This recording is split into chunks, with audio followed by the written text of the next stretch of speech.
Assalamualaikum warahmatullahi wabarakatuh. Bismillahirrahmanirrahim. Alhamdulillahi rabbil alamin. Assalatu wassalamu ala asyrafil anbiya'i wal mursalin nabiyina Muhammad wa ala alihi wa sahbihi ajma'in. Ma ba'd. InsyaAllah pada pagi ini kita akan masuk pada bab yang ke-8 ya. Betul lah situ. Talbis iblis terhadap ahli ibadah dalam ibadahnya. Bismillahirrahmanirrahim. Segala puji dan syukur bagi Allah Subhanahu wa taala serta selawat dan salam atas junjungan kita Nabi Muhammad sallallahu alaihi wasallam, para ahli keluarganya, para sahabatnya, para pengikutnya sampailah ke hari kiamat. Meneruskan bacaan kita pada talbis iblis dalam rangka menjaga diri dari tipu daya iblis.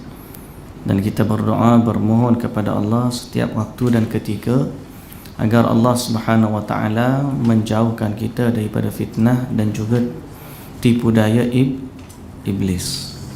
Maka hari ini kita akan masuk bab talbis iblis terhadap ahli ibadah dalam ibadahnya. Dalam rangka kita beribadah, maknanya pun ada jalan untuk iblis menipu. Kita pakat sama-sama baca, insya-Allah hari ini mungkin tak lama. Saya pun agak kurang sihat hari ini dan ada kena memenuhi juga satu janji yang kena buat pukul 12 nanti. Ada kursus haji, semalam pun dah kursus haji dah, hari ini kursus haji juga, jadi hari ini kena berhenti awal sikit lah. Ibnul Jauzi berkata rahimahullah, ketahuilah bahawa pintu-pintu terbesar yang dapat dimasuki iblis untuk menggoda manusia adalah pintu kejahilan. Melalui pintu inilah iblis masuk ke dalam diri orang-orang yang jahil dengan berleluasa. Adapun terhadap orang yang berilmu, iblis tidak dapat masuk ke dalam diri mereka melainkan dengan cara mencuri-curi. Iblis dapat melancarkan tipu dayanya kepada majoriti ahli ibadah akibat dari minimanya ilmu mereka. Itu kerana majoriti ahli ibadah menyibukkan diri dengan ibadah namun tidak menguasai ilmunya. Jadi kadang-kadang ada orang yang memang dia fokus dia tentang ibadah, sehingga dia lupa untuk belajar ilmu bagaimana beribadah. Dan kita dapati orang begini agak ramai bilangannya, rajin beribadah, tapi dari sudut hukum, dari sudut akidah mereka jahil, tak tahu apa. Okay?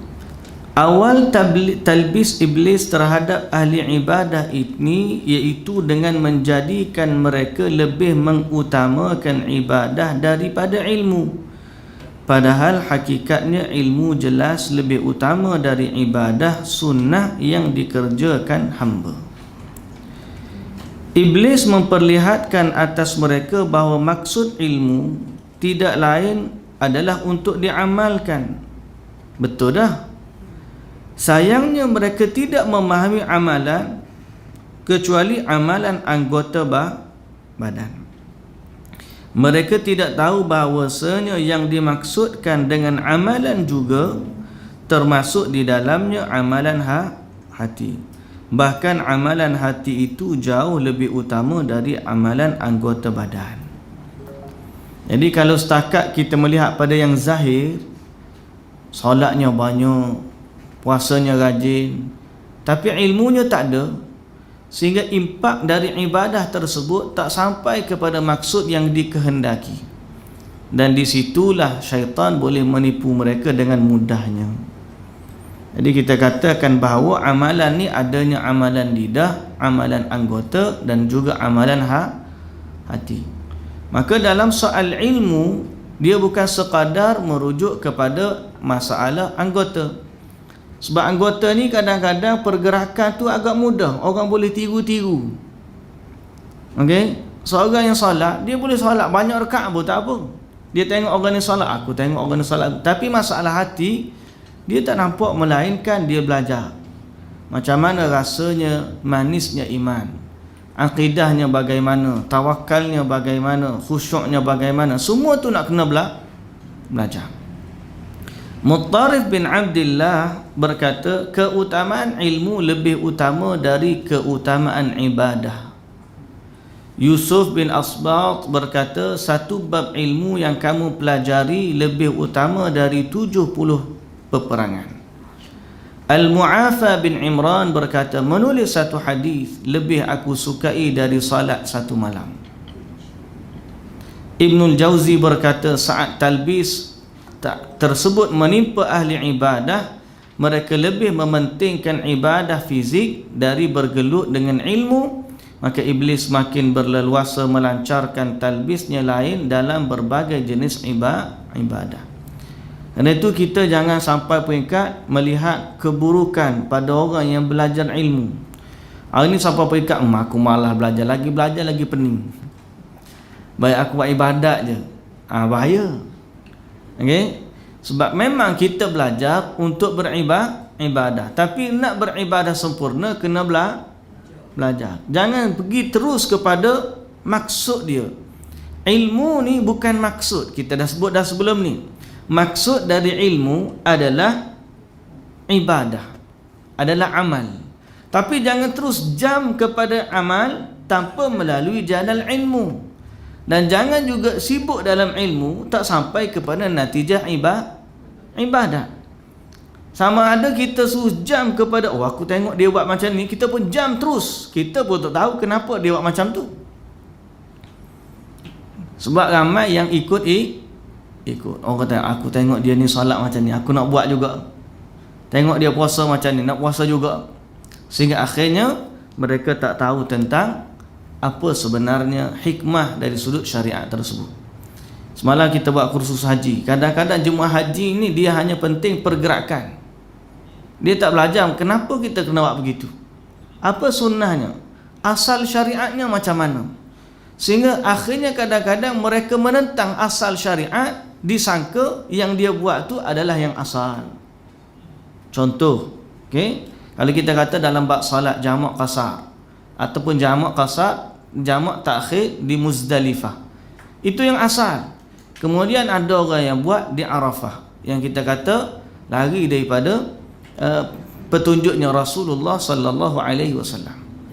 Tapi bila mereka lihat kalau di sana nanti Muzdalifah payah nak solat, tandah tak banyak, kena beratur panjang.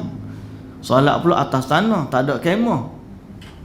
Tempat pula bersesak-sesak, orang pula hiruk pikuk, payah kita nak solat dalam keadaan tenang, khusyuk, wuduknya tak berubuk dengan orang, tandas cukup, maka kita solat siap-siap di Arafah. Dia lupa kepada asal syariat Nabi solat jamak takhir di Muzdalifah. Sehingga bila orang solat di Arafah, dia pula tengok, Allah dia ni bila orang tak nak solat di Arafah, dia kata apa? Solat sini ya, sini lagi mudah. Seolah-olah dia nampak yang asal tu salah dah, padahal itu yang asal. Orang lupa kepada asal syariat. Sebab apa? Sebab dia tak ada ilmu. Sama seperti kes dalam zikir salat. Zikir salat, kalaupun pandangan mengeraskan suara selepas salat dalam zikir, itu ada kerana nak mengajar, dibolehkan kerana nak mengajar orang-orang yang belum pandai. Tapi sehingga dia mengambil tempat syariat, orang yang baca zikir perlahan dilihat sebagai tak betul pula, padahal mereka yang asal. Nampak tak? Akhirnya mereka ditipu dalam ibadah mereka. Dia tak nampak yang asal. Sebab tu dalam ibadah ni tak boleh jam terus kepada. Kita kena tahu kenapa ulama berpandangan begini. Jangan terus pergi ke conclusion dia. Kita tahu conclusion dia tu tak apa, tapi selama kita, kalau kita ni orang awam, memang kebanyakan kita ikut conclusion je lah. Tapi jangan sampai kita ni condemn asal syariat. Jangan sampai condemn asal syariat.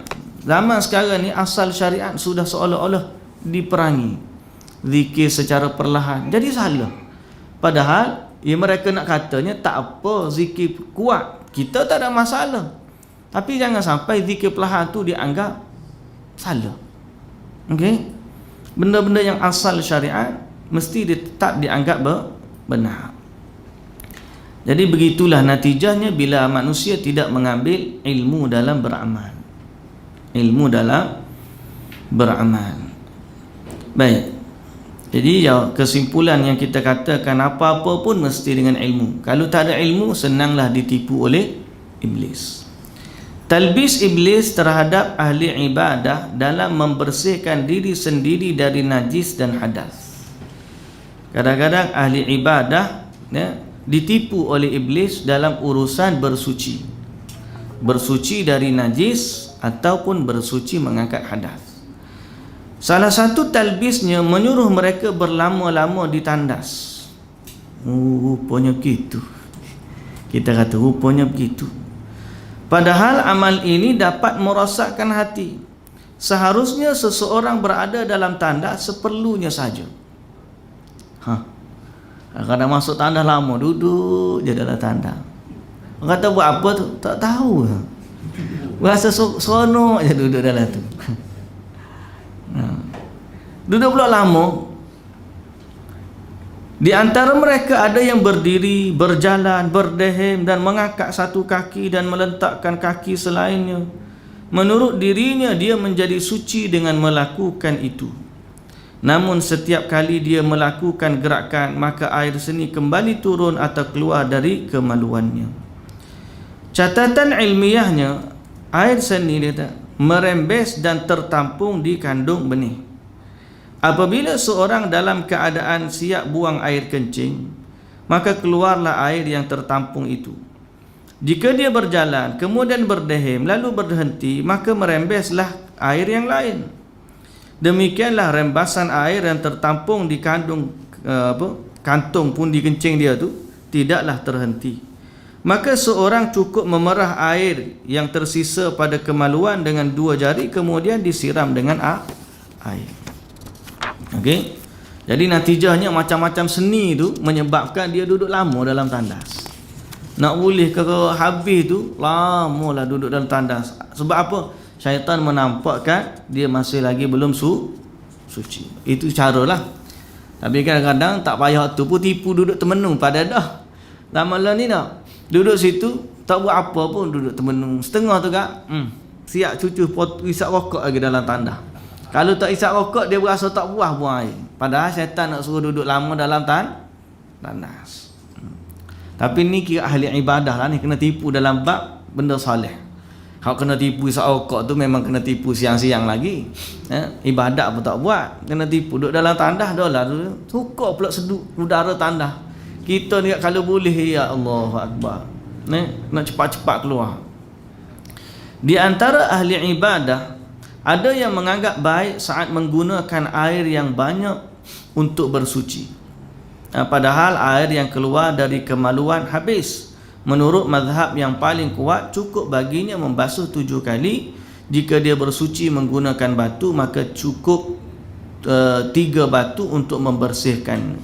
Siapa pun yang tidak puas dengan ketentuan syariat ini, sungguh dia termasuk pelaku bid'ah dan bukan pengikut syariat. Jadi satu, berlama-lama dalam tandas. Yang kedua, memberikan macam-macam penyelesaian untuk menjadikan dia asyik berada di dalam tandas.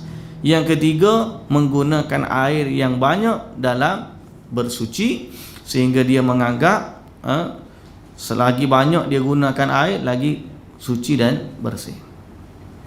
Jadi natijah apa? Mereka pun bersenang-senanglah duduk di dalam tandas. Talbis iblis terhadap ahli ibadah dalam berwudu. Beberapa ahli ibadah terkena penyakit was-was ketika berniat, sehingga kadang anda melihatnya mengucapkan aku berwudu untuk menghilangkan hadas, kemudian dia mengatakan aku berwudu agar diperbolehkan salat, lalu dia mengulangi pertama aku mengudu untuk menghilangkan hadas. Dok main sebab apa nak wudu ni pun pening dah. Aku nak wudu ni nak salat ke nak angkat hadas, duk bahas tu dalam diri sendiri. Akhir sekali duk ulang balik tu tak tahu Setelah air tu supaya tengok dalam kolah tu ada buaya. Kalau orang was-was tu, ada seorang sahabat tu dia kata adik dia, "Ustaz, adik saya ni kalau nak ambil wudu, pegang air kolah tu macam ada buaya dalam tu."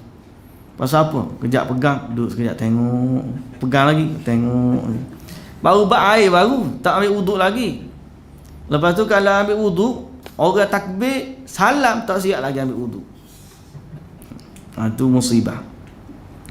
Sebab terjadinya talbis ini adalah kejahilan terhadap syariat. Sungguh niat itu adanya di hati, bukan dilafazkan dengan ucapan. Membebani diri dengan melafazkan niat termasuk perkara yang tidak perlu. Di samping itu tidak ada faedahnya mengulang-ulang pelafalan atau pelafazan niat. Di antara ahli ibadah ada yang terkena iblis, talbis iblis dengan mencermati air wudu secara berlebihan. Iblis berkata, mencermati itu mana perhatikan air ni. Dari mana kamu tahu air itu suci? Betul ke air ni suci? Kau air mustakmal? Kau air itu? Kau air ni? Jadi, lalu dia membayangkan kemungkinan yang jauh.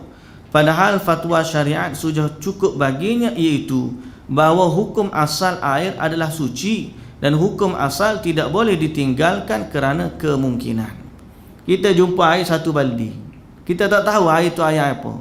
Asal apa air? Suci. Ni kan air guna dah tadi untuk ambil semayang ni, kan air mutlak ni. Kata kita takut ada orang ludah ke masuk ke, otulah ni. Kemungkinan menyebabkan dia tertipu. Asal pada air adalah suci. Selama kita tengok air tu putih, bersih dalam baldi, insya-Allah asalnya suci.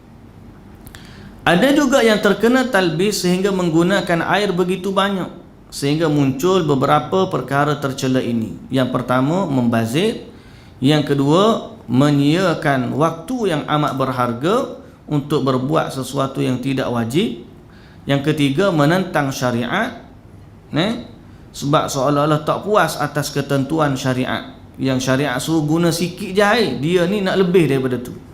Yang ketiga, terjerumus dalam perkara yang terlarang, iaitu berwuduk lebih dari 3 kali.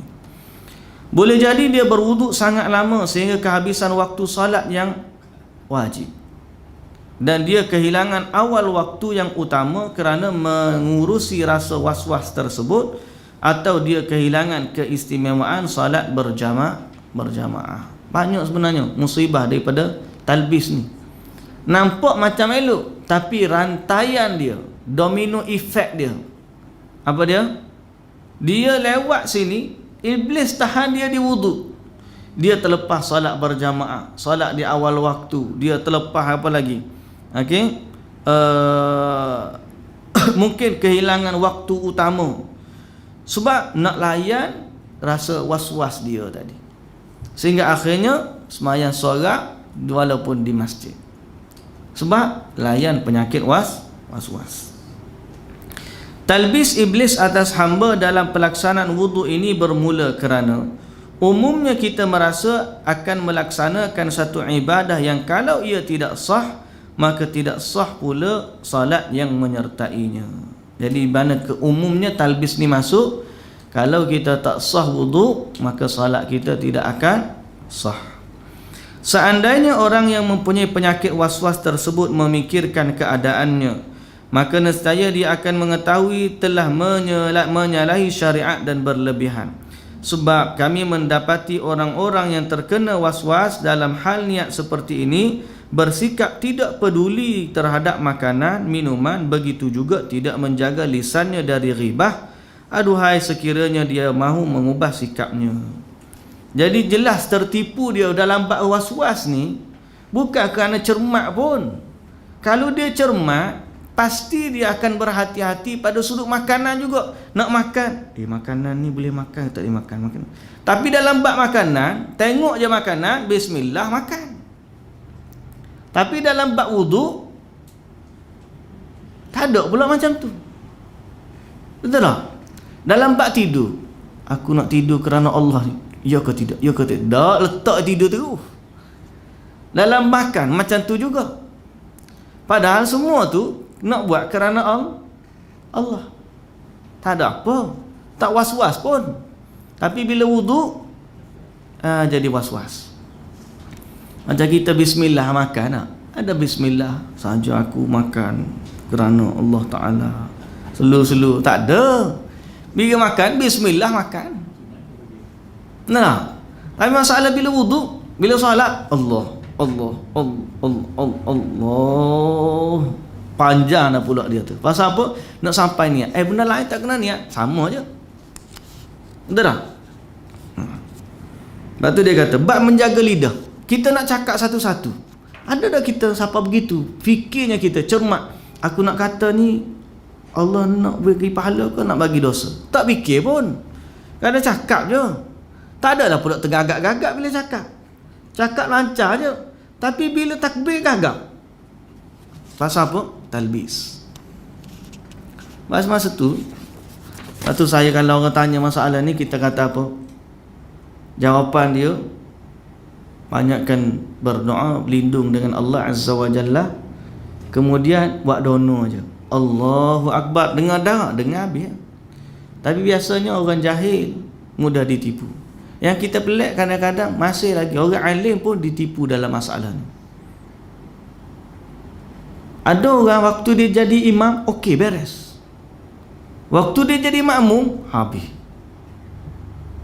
Waktu jadi imam, Allahu Akbar. Pak dia depan orang. Tapi bila jadi makmum, Allah. Dan dia bukan orang biasa. Dia bukan orang biasa. Saya pernah solat sebelah seorang yang bukan orang biasa. Jawatannya tinggi dalam agama. Tapi waktu dia jadi imam, okey. Waktu kita ada sebelah dia jadi makmum, orang lain jadi imam, dia ditimpa penyakit was-was. Ada juga. Jadi kita berlindung dengan Allah Azza wa Jalla daripada penyakit ini. Iblis bila dia nak datang, siapa pun dia pergi. Jadi kalau orang kata tertimpa penyakit was-was tu, kita katakan tadi, kalau makan tak was-was. Kalau nak naik kereta, nak start kereta tu, nak mikir mari kuliah, tak mikir 2-3 kali, start, kunci masuk, start. Kalau ada start, mati balik. Start, mati balik. Apa ni? Abang tak tahu nak pergi ke tidak, nak pergi ke tidak. Dah. Pergi je, agak pergi. Tapi dalam bab salat, talbis. Jadi, bila dah kita kena air, kira kena lah tu. Apa masalah dia? Ni seolah-olah bila kena air, macam tak kena. Padahal kena dah. Kami juga melihat ada orang yang kerap bangun malam, kemudian naik atas menara, lalu dia memberikan nasihat dan petua. Di antara mereka ada yang membaca beberapa surah Al-Quran dengan suara yang keras, tanpa disedari dia telah mengganggu orang tidur dan mengacau bacaan orang yang sedang salat tahajud. Semua ini merupakan perkara yang mungkar. Naik.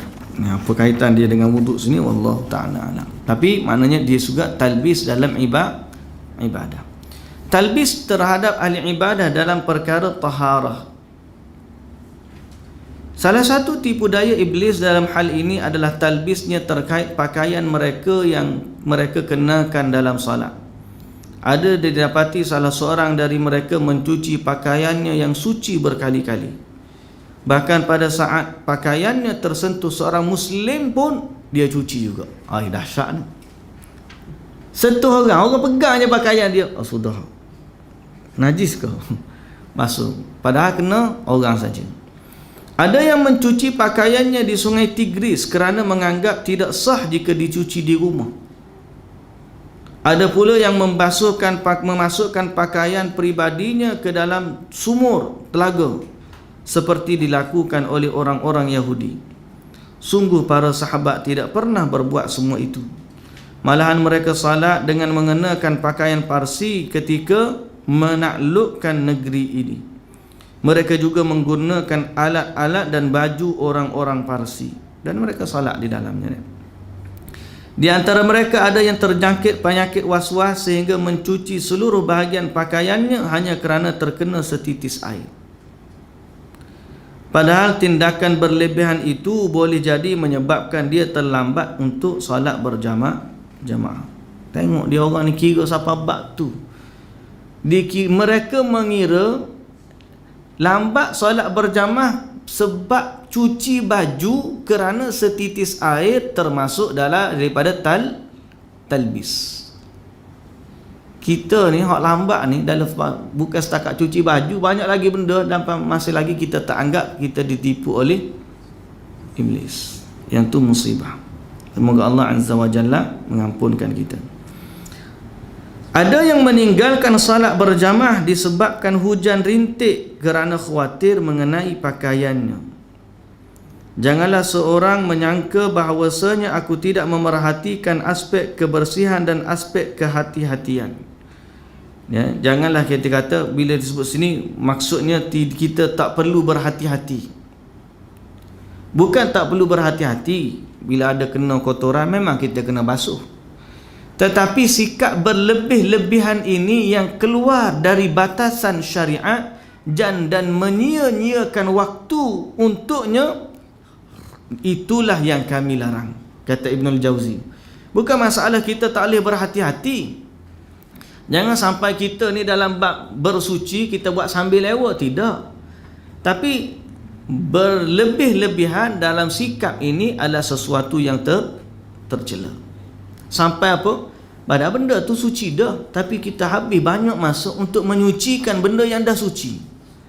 Bukankah itu satu perkara sia-sia dalam hidup? Itu yang mereka tak nak. Talbis iblis lainnya terhadap mereka adalah dalam perkara niat salat. Di antara mereka ada yang menghafal niat dengan berucap, saya akan melaksanakan salat ini. Kemudian dia mengulanginya sebab mengira niat itu batal.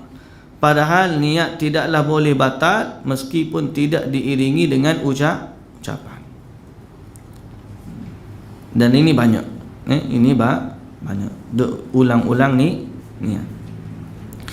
Ada lagi yang bertakbir kemudian membatalkannya, kemudian bertakbir lagi lantas membatalkannya kembali. Kemudian jika imam telah rukuk, barulah orang yang terkena penyakit waswas ini bertakbir lalu rukuk mengikut imam.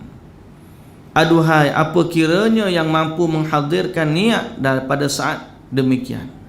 Waktu imam rukuk jadi pula masuk niat tu. Kalau imam baca qul huwallah cepat masuk. Kalau imam baca wadduha lambat sikit. Kalau imam baca surah An-Naba amma yatasaalun mungkin muka setengah tu, hujung tu. Natijahnya bila imam nak rokok tiba-tiba je niat tu masuk. Bila imam tak rokok duk layan lagi. Allahu akbar, imam pun dia pun Allahu akbar jadi. Apa masalah sebelum ni dia tak masuk? Tak ada apa pun. Jadi kalau imam baca qul huwallah cepat. Kalau imam baca apa? Wadduha panjang sikit. Setengah muka surat. Kalau amma yatasaalun do Allahu akbar. Allah. Siapa nak rokok barulah dia masuk. Musibah. Okey? Baik. Ada contohnya. Hal tersebut tidak lain kerana iblis hendak membuatnya kehilangan keutamaan. Apa yang dia hilang? Keutamaan di sini apa?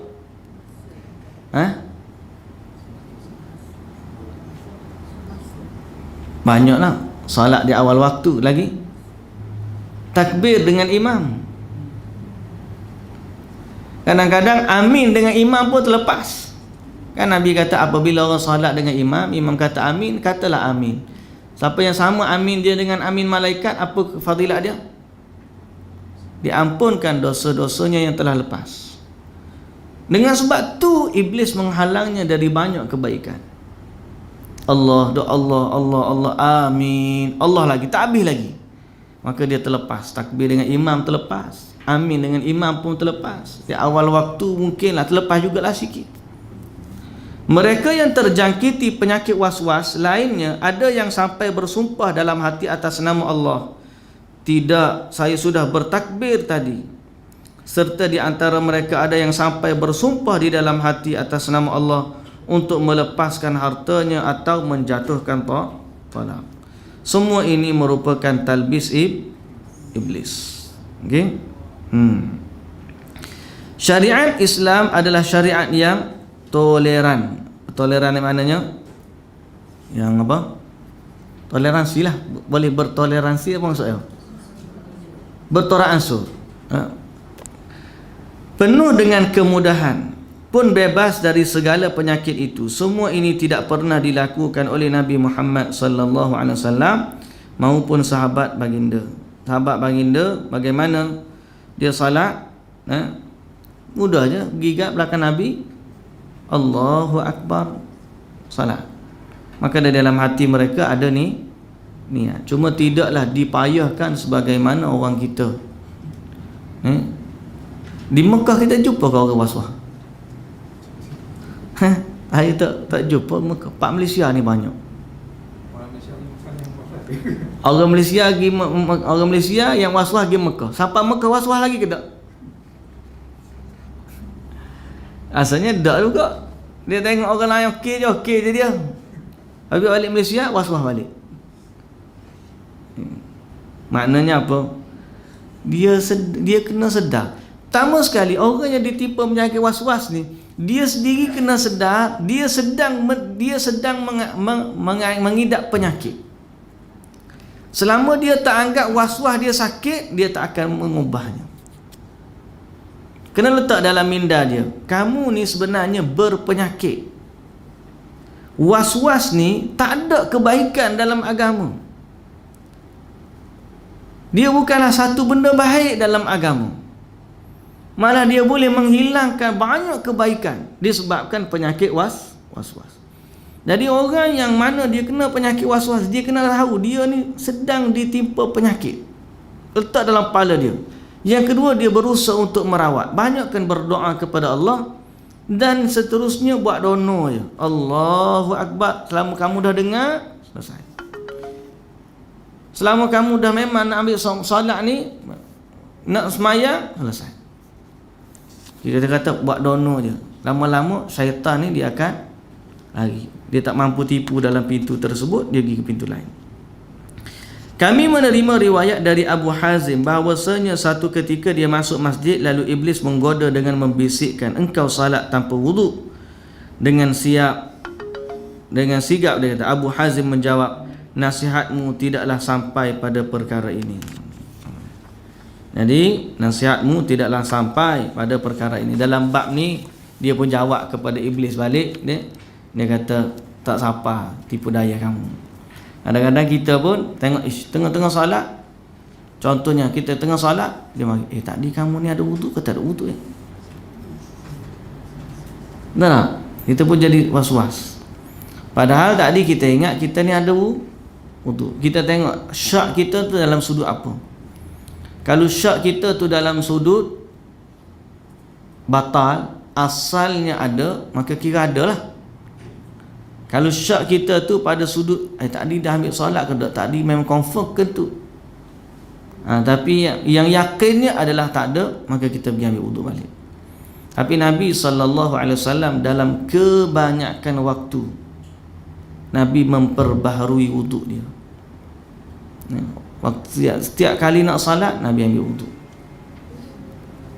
Pada kebanyakan waktu Nabi memperbaharui wuduk. Untuk menyingkap talbis iblis tersebut dengan mengatakan kepada orang yang terkena penyakit was-was. Ni jawapan dia macam mana? Nak jawab kepada orang penyakit was-was. Ni kena ambil jawapan ni. Banyak orang ni dia tanya kita nak merawat macam mana. Dia kata apa? Jika kamu hendak menghadirkan niat, maka niat itu sudah hadir. Kini kamu tengah berdiri untuk menunaikan satu kewajipan syariat. Itulah dia niat. Sekarang ni kamu sedang berdiri untuk salat. Kamu nak buat apa sebenarnya? Nak salat habis tu. Tempat niat adalah di dalam hati, bukan dilafazkan. Jika kamu hendak betulkan lafaz niat, maka sebenarnya melafazkannya tidaklah wajib. Di samping itu kamu sudah melafazkannya dengan benar. Lantas untuk apa lagi kamu diulang? Dua kali saja. Usalli fard. Sebut dah ke tadi ke berapa kali nak sebut? Masalah sebenarnya di dalam hati. Kalau salah sebut sekalipun sah, apatah lagi kalau sudah sebut. Kan saya dulu cerita ada orang yang belajar solat. Saya tanya dia, makcik solat zuhur niat lagu mana? Solat subuh solat niat lagu mana? Salli fardhas subhi rak'ataini ma'muman lillahi ta'ala. Kalau sembahyang zuhur, usalli fardhaz zuhri rak'ataini ma'muman lillahi ta'ala. Asar, usalli fardhal asri rak'ataini. Maghrib, usalli fardhal maghrib rak'ataini. Isya, usalli fardhal isya rak'ataini. Semua batal rak'ataini. Dia tanya, makcik faham tak rak'ataini? Tak tahu. Makcik tahu subuh, zuhur, maghrib, asar. Asar, maghrib, isya je. Rak'atain itu maksud 2 rakaat makcik. Oh gitu. Jadi makcik niat subuh 2 rakaat, zuhur 2 rakaat, asar 2 rakaat, maghrib 2 rakaat, isyak 2 rakaat. Gitu kan makcik? Tak. Makcik tahu zuhur 4 rakaat lah makcik niatnya, cuma sebut rak'atain ini dia tak tahu. Sah ke tidak? Sah dah. Sebab apa? Sebab dalam hati awak kira tu. Kalau salah sebut pun kira, apatah lagi kalau tak sebut. Ataupun kalau dah sebut, bagi orang yang pandangan dia nak sebut, sebutlah. Tapi kita memandang untuk tidak sebut. Sebab apa? Sebab dia lebih mendamaikan hati. Duduk atas jadah, berehat sejenak, fikirkan sekejap, kemudian kita berdoa. Ya. Halo. Assalamualaikum. Ya. Ada kelas.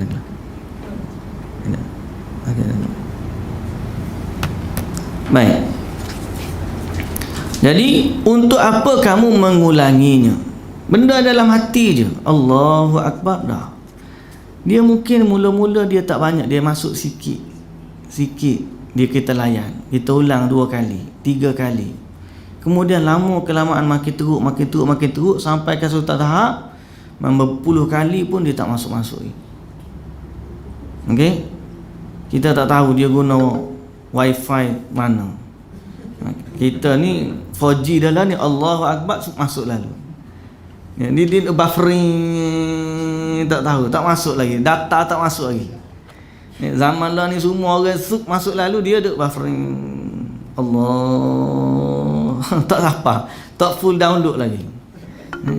Susah ni.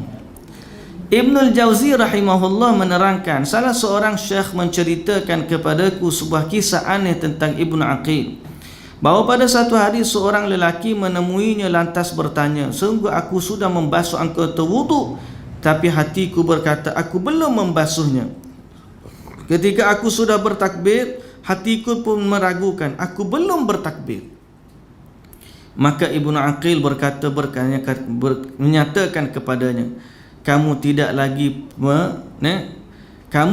lagi perlu mengerjakan salat kerana ia tidak wajib ke atas kamu. Baca lagi takbir lagi. Kemudian orang bertanya Ibnu Aqil, kenapa kamu kata begitu, tak perlu dia salat? Dia kata kerana Rasulullah berkata, rufi'al qalamu 'anil majnun hatta yafiq, diangkat catatan amalan dari orang gila sehinggalah dia waras. Maknanya apa? Orang kata aku akan takbir tapi rasa belum, aku sudah basuh tapi rasa belum. Dia kata mu tak payah solat lah. Pasal apa? Mu ni kategori orang gila lah ni.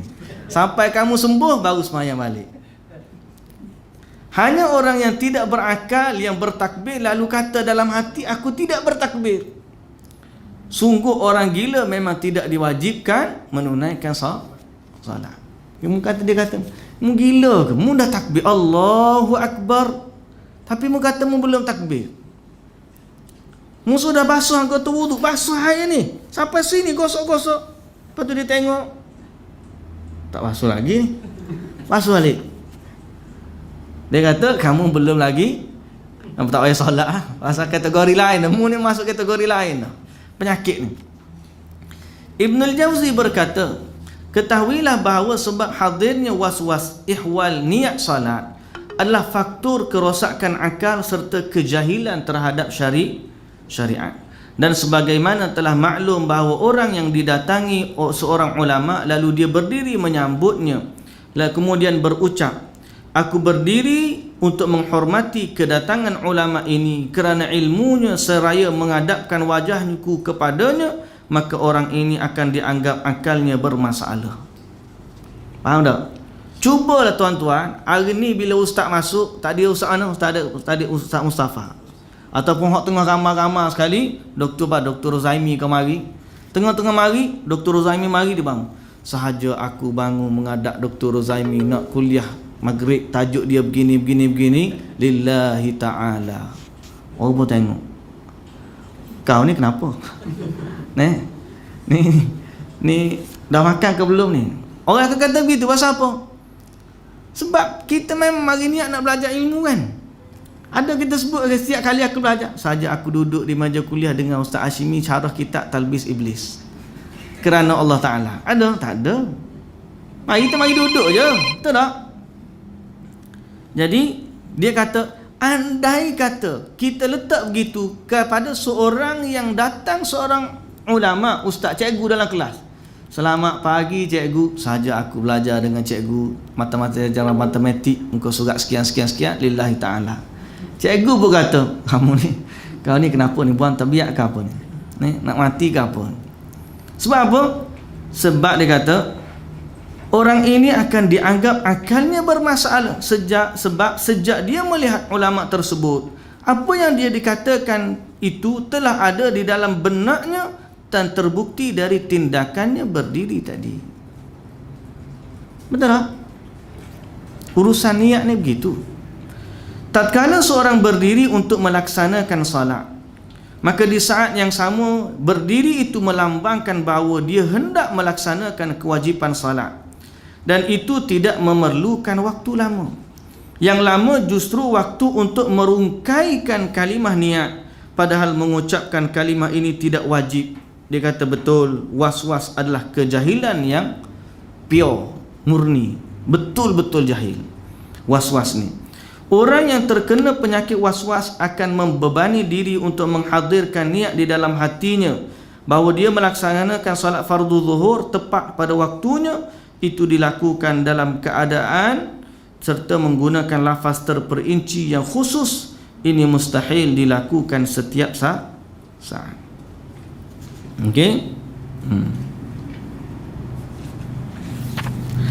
Seandainya seorang tetap memaksakan diri untuk melakukan itu, yakni berkata aku berniat berdiri untuk menghormati kedatangan ulama ini kerana ilmunya seraya menghadapkan wajahku kepadanya, ketika berdiri untuk menyambut seorang ulama, nescaya dia merasai kesulitan. Siapa saja yang menyadari kemustahilan hal ini, maka bererti dia telah mengetahui hakikat niat. Kalau orang kata mustahil benda tu akan berlaku, begitulah juga pada urusan niat. Kalau dia bangun menghadap Allah Azza wa Jalla, duduk pada arah kiblat dalam keadaan berwudu, Allahu Akbar, maka itulah dia ihramnya untuk masuk dalam solat. Kalau orang lafaz ihram masuk umrah, ada gitu? Ada. Sahaja aku niat umrah dan aku berihram dengannya kerana Allah Ta'ala. Bas gerak dah. Nanti sekali lagi. Bas gerak, nantilah sekali lagi, tak masuk. Ada orang kata gitu? Tak ada. Tapi kenapa dalam masalah niat ada, solat ada? Dan masalah lain pun begitu, tak ada. Tiba masalah solat ada. Jadi ketahuilah dia bahawa sebenarnya adalah talbis. Di samping itu, menurut syariat Islam, niat ini boleh dihadirkan sejenak sebelum seorang melakukan takbir, selama dia tidak membatalkan upaya batinnya itu.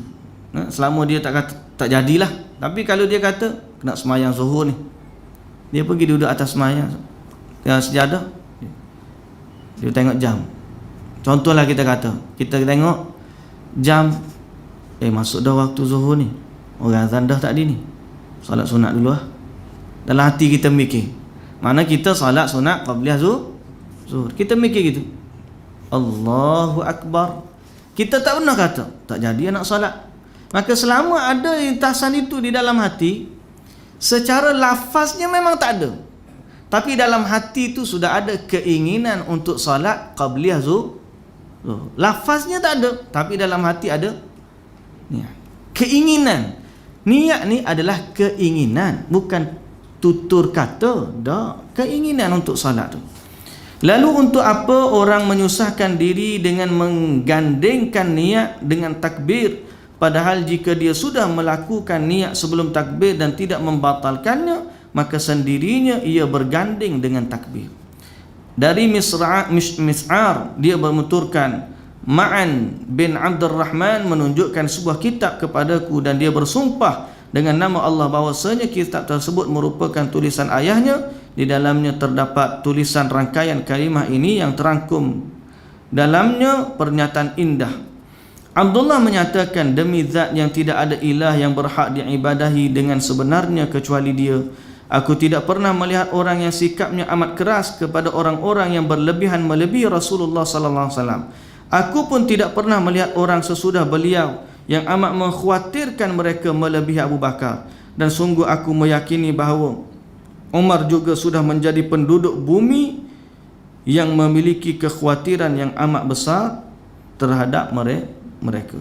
Mereka ceritanya maknanya, aku tidak melihat orang sesudah beliau yang amat mengkhawatirkan mereka melebihi Abu Bakar. Orang yang sangat-sangat, dia kata orang yang sangat keras kepada orang berlebihan melebihi terhadap Rasulullah sallallahu alaihi wasallam. Begitulah juga para sahabat, begitulah juga Umar radhiyallahu anhu. Semua sahabat tidak begitu. Kenapa tiba-tiba ada orang yang melakukan sedemikian? Baik, jadi itulah dia tipu daya, sebahagian daripada tipu daya iblis. Baik, saya rasa kena berhenti setakat tu dululah untuk hari ini. Wallahu taala alam. Subhanakallahumma bihamdik, asyhadu an la ilaha illa anta, astaghfiruka wa atubu ilaik. Assalamualaikum warahmatullahi wabarakatuh.